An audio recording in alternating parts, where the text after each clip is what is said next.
दोस्तों, बिना विचारे कोई काम नहीं करना चाहिए।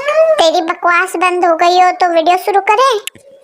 किसी समय वासलगढ़ राज्य में विक्रमसेन नामक राजा राज करता था।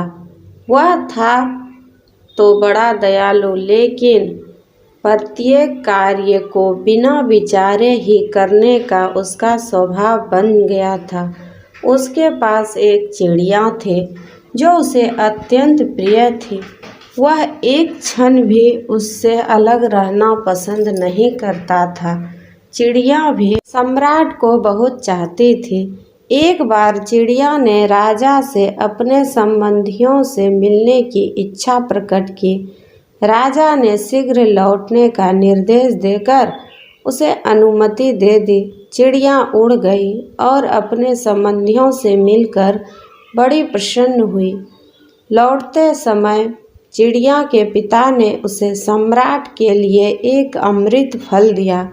चिड़िया खुशी फल को लेकर उड़ गई। रास्ते में रात हो गई, अतः उसने विचार किया कि क्यों न पेड़ पर रात गुजारकर सुबह को महल पहुँचे। वह पास ही एक पेड़ पर बैठ गई। पेड़ की जड़ में एक सांप रहता था। उस रात वह भूखा था। भोजन की तलाश में पेड़ के ऊपरी हिस्से में रेंगने लगा। उसने चिड़िया के पास रखे हुए अमृत फल को चख लिया, जिसके कारण वह फल विषैला हो गया। सुबह फल ले चिड़िया महल में पहुंची और राजा को भेंट कर दिया। राजा बहुत प्रसन्न हुआ। उसने फल को खाने का विचार किया ही था कि मंत्री ने राजा से कहा, महाराज, इसे खाने से पहले इसका परीक्षण करवा लीजिए। अतः एक पशु पर उसका परीक्षण कराया गया। पशु फल का टुकड़ा खाते ही मर गया। इस प्रकार वह अमृत फल विष फल सिद्ध हो गया। सम्राट ने क्रोधित होकर चिड़िया से कहा, धोखेबाज चिड़िया, मुझे मारना चाहती थी, ले अब तू भी मर।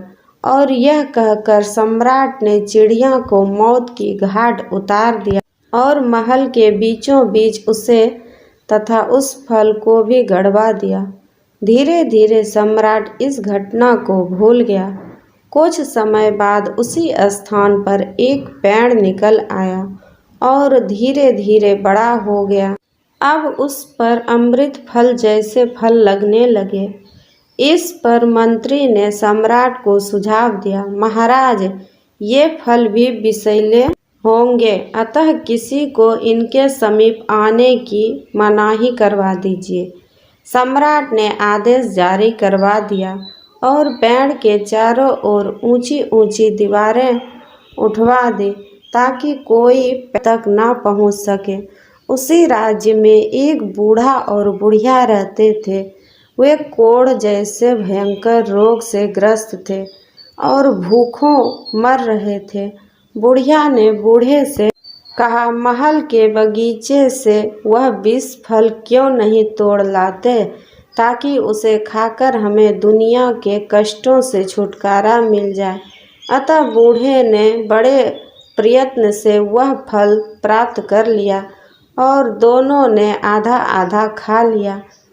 परंतु यह क्या, उसे खाते ही वे दोनों स्वस्थ और सुंदर हो गए।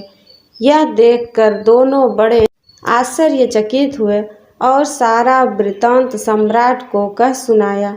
सम्राट को यह समझते देर नहीं लगी कि वह फल वास्तव में अमृत फल था।